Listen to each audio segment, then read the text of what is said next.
जय जय गुरुवर, जय जय सर्वशक्ति।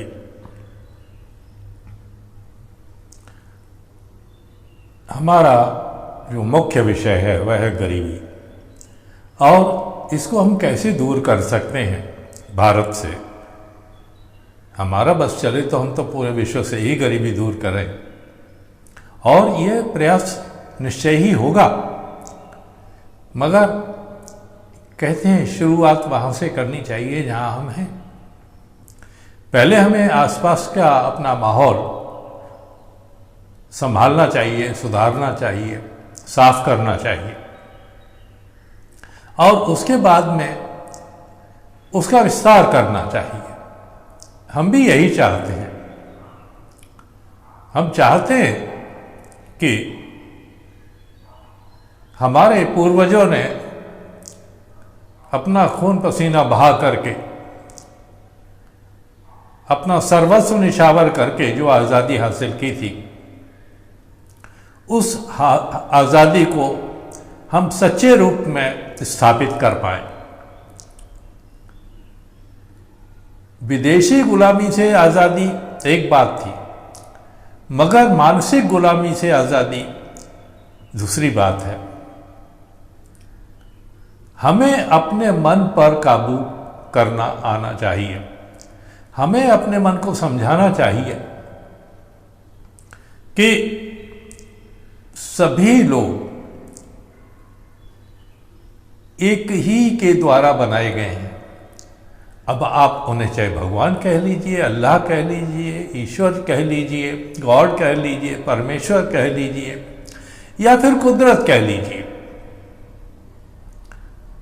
हम तो कहते हैं कि ये जो जितने नाम हैं ये कुदरत के ही पर्यायवाची हैं। कुदरत ही वह है जिसने हम सबको बनाया है, और उसी में हम विलीन हो जाते हैं। फिर हम एक दूसरे में भेदभाव रखें क्यों? गरीबी का सबसे बड़ा कारण है ये भेदभाव। जिस दिन ये भेदभाव मिट गया, उस दिन गरीबी समूल रूप से नष्ट हो जाएगी, खत्म हो जाएगी। मगर इसे दूर कौन करेगा, इसको हटाएगा कौन? यही सबसे बड़ी समस्या है। जो आज अपने आप को बड़ा स्थापित किए हुए है, वह नीचे उतरने को तैयार नहीं है। ठीक है, हम भी नहीं चाहते कि जो ऊंचे स्थान पर बैठा हुआ है वो नीचे उतरे, मगर जो निचले इस पायदान पर बैठे हुए, जो निचले स्थान पर हैं,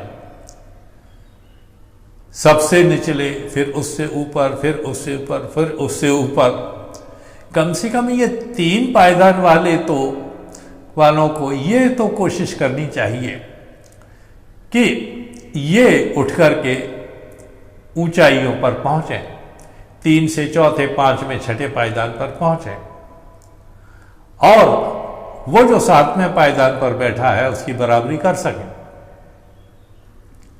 ये एक दिन में नहीं होता है। कोई भी परिवर्तन चाहे कैसा भी हो, एक दिन में नहीं हो जाता है। जैसे आज़ादी हासिल करने को हमको सैकड़ों साल जूझते हुए हो गए, और उसके बाद में आज़ादी हासिल हुई, ऐसे ही मानसिक गुलामी को दूर करने के लिए हमें वक्त लगेगा। वक्त इसलिए लगेगा कि कोई भी कार्य धीरे धीरे होता है। हमें अगर हिमालय की ऊंचाई पर चढ़ना है तो कूद कर नहीं चढ़ा जा सकता। एक एक पायदान पर चढ़ते हुए हमें ऊपर जाना पड़ता है। एक एक शिखर को पार करते हुए हमें वहां जाना पड़ता है, और तब कभी हम हिमालय की एवरेस्ट चोटी पर पहुंच पाते हैं। ये कोई हिमालय की एवरेस्ट चोटी पर पहुंचने जैसी बहुत बड़ी बात नहीं है। अगर हम मानसिक बदलाव की बात करें, और क्या बदलाव है, इसे हम बदलाव समझते ही क्यों? जब हम अपने परिवार को भाईचारे की नज़र से देख सकते हैं, प्यार की नज़र से देख सकते हैं, तो आसपास के जो हमारे पड़ोसी हैं उन्हें हम भाईचारे की नज़र से क्यों नहीं देख सकते? हम क्यों ये सोचते हैं अरे वो गरीब है तो हमसे छोटा है, वो अमीर है तो हमसे बड़ा है? देखिए, जो भी गरीब और अमीर है वो खुद के लिए है। सच्चा अमीर तो वो होता है जो दूसरों के लिए कुछ कर गुजरता है, उसे हम सच्चा अमीर कहते हैं। अमीरी का अगर आपने सदुपयोग नहीं किया, अगर अभावग्रस्त लोगों को उठाने में आपने अपनी अमीरी का उपयोग नहीं किया, तो आप किस बात के अमीर हो? धन से कोई अमीर नहीं होता है, अमीर तो मन से हुआ जाता है, और जो अमीर मन से होता है वही सच्चा अमीर होता है। एक फकीर से आप कुछ भी मांगो वो देने को तैयार रहता है, हालांकि उसके पास देने को बहुत कम होता है, धन नहीं होता, पर दुआ तो भरपूर देता है आपको। उसमें वो उरज नहीं करता, उसमें वो कमी नहीं करता। आप अगर उसके सामने जाएं तो उसका हाथ आपके सिर पर जाएगा और दुआ करेगा। साधु संत फकीर, इन्हीं गुणों के कारण साधु संत और फकीर कहलाते हैं। वो देने में विश्वास करते हैं, लेने में नहीं। अगर उन्हें पाना है तो वो कहते हैं कि हम इंसान से क्यों उम्मीद करें, हम तो उससे उम्मीद करते हैं जो सबको देता है, जिसने सबका निर्माण किया है, जो सबका कल्याणकारी है। हम वो उससे उम्मीद करते हैं। जो हाथ फैला करके आपके दरवाजे पर आ जाता है वो न तो संत होता है, न फकीर होता है, न साधु होता है, वो सिर्फ भिखारी होता है। जिसने हाथ फैला दिया समझ लीजिए भिखारी है। अब ये भिखारी ऐसा नहीं है कि वो ही है जो आपके दरवाजे पर भीख मांगने आता है। जब कोई देने आता है धनाढ्य और आप हाथ फैला देते हो तो हाथ फैलाने वाला हमेशा भिखारी होता है। ये बात हर इंसान को समझना चाहिए। और हम बार बार कहते हैं भिखारी मत बनिए, गुलाम मत बनिए, कुछ ऐसा कीजिए कि आप मालिक बने। और मालिक बनने के लिए बहुत से तरीके,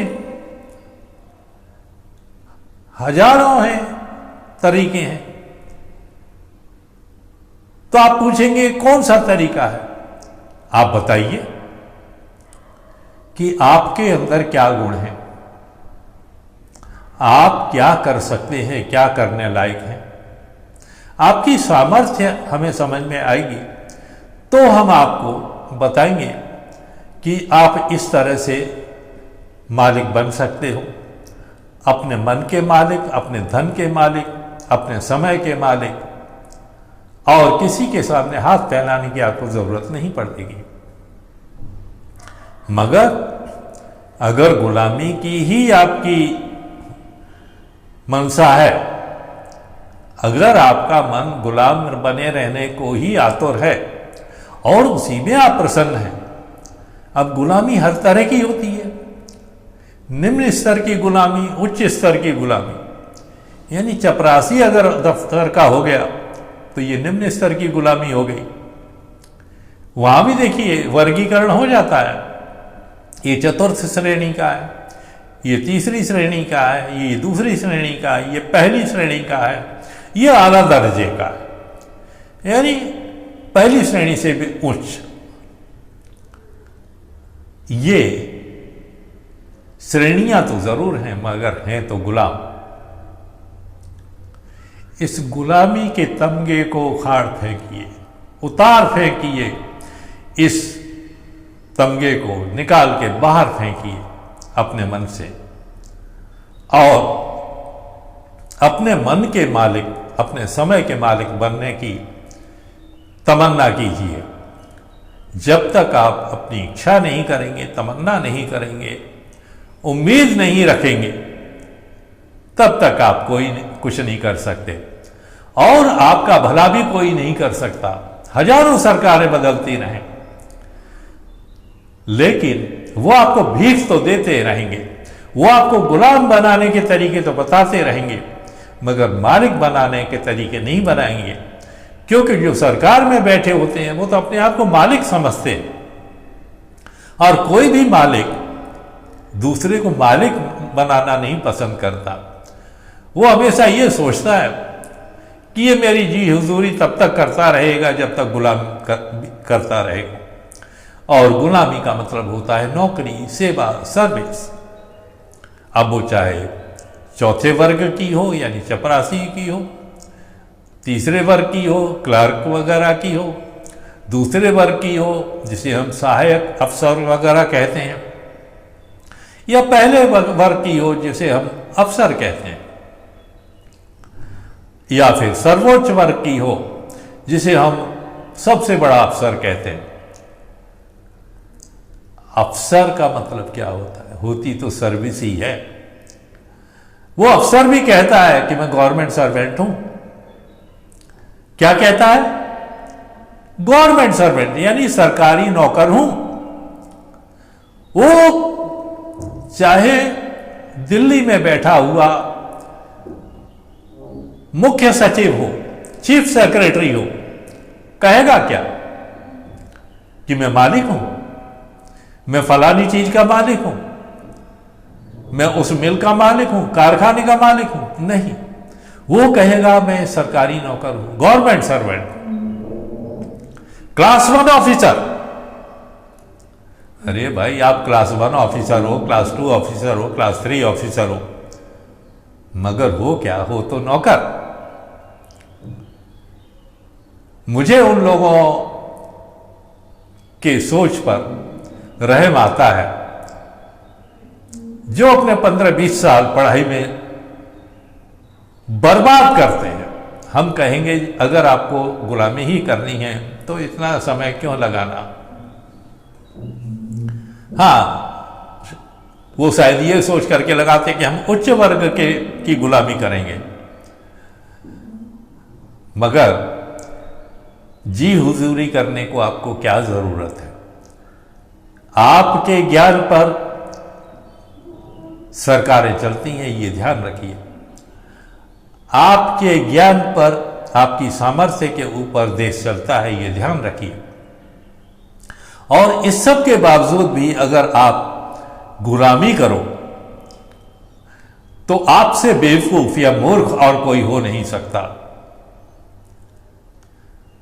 अब आप मूर्ख बने रहना चाहते हैं तो आपकी खुशी, हमें कुछ लेना देना नहीं है। कूप मंडूक बने रहिए, अपनी दुनिया में खुश रहिए, मगर हमेशा ध्यान रखिए कि मालिक मालिक होता है। चाहे वो एक दुकान का मालिक हो, वो जब चाहे दुकान बंद करके आ सकता है, कोई पूछने वाला नहीं उसको होता कि आपने दुकान बंद क्यों कर दी। आपसे और रिक्वेस्ट करने को आएंगे, सेठ जी दुकान जरा खोल दीजिए, हमें जरूरत है। तो आप सेठ होते हो। दुकान में आप चाहे 50,000 रुपये महीने कमाते हो, लाख रुपए महीने कमाते हो, मगर सेठ होते होंगे आप मालिक होंगे। अगर आप कारखाने के मालिक हैं और 5, 10, 20 लाख रुपए महीने कमाते हैं तो भी आप मालिक ही होंगे। अगर आप व्यापार करते हो और अच्छी धनराशि कमा लेते हो तो भी मालिक ही होगे, आप किसी के नौकर नहीं होगे। तो आओ, आप मालिक बनने की कोशिश करो। और कोशिश करेंगे आप तो निश्चय ही कामयाब होंगे। बिना कोशिश के संसार में कोई कामयाब नहीं हुआ है। आप किसी भी महापुरुष की जीवनी पढ़ लीजिए, किसी के विषय में भी सोच लीजिए, अगर वो बड़ा है, अगर वो बड़ा बना है तो निश्चय ही एक सपना उसने देखा, उसको साकार करने के लिए प्रयास किया और तब वो बड़ा बना है। अब चाहे वो महासंत हो या महाउद्योगपति हो, कारखानेदार हो, दुकानदार हो, आज लोगों ने छोटी छोटी दुकानों से शुरुआत करके बड़े बड़े मॉल बना लिए हैं। इंसान को इच्छा रखनी चाहिए। कहते हैं कि आपका लक्ष्य जितना ऊंचा होगा, आपकी कमान से निकला हुआ तीर उतना ही ऊंचा जाएगा। लक्ष्य ही अगर आपने नीचा रखा है, गुलामी का रखा है, तो तीर कहां जाएगा? आसमान को नहीं भेज सकता। लक्ष्य ऊंचा रखेंगे तो आसमान को भेज सकेंगे, आसमान छू सकेंगे, अपनी ऊंचाइयों को उस स्थिति में ले जाएंगे, उतना बढ़ाएंगे कि लगेगा आसमान तो आपके पास है। आइए हम आपको फिर एक बार आह्वान करते हैं, आप हमसे जुड़िए।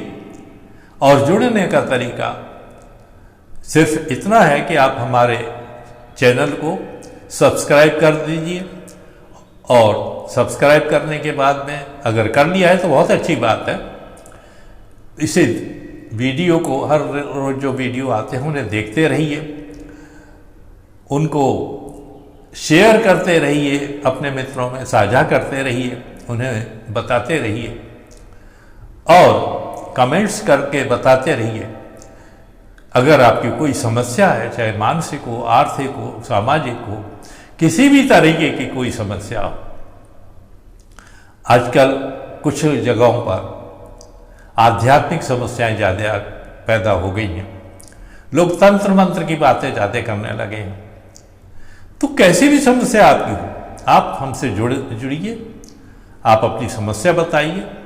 हम बिना किसी शुल्क के, बिना किसी फीस के आपकी समस्याओं का सिर्फ निदान ही बताते ही नहीं हैं, हम कर भी देते हैं। और इसके साथ ही आज का हम वीडियो समाप्त करते हैं। धन्यवाद, शुक्रिया, थैंक यू वेरी मच।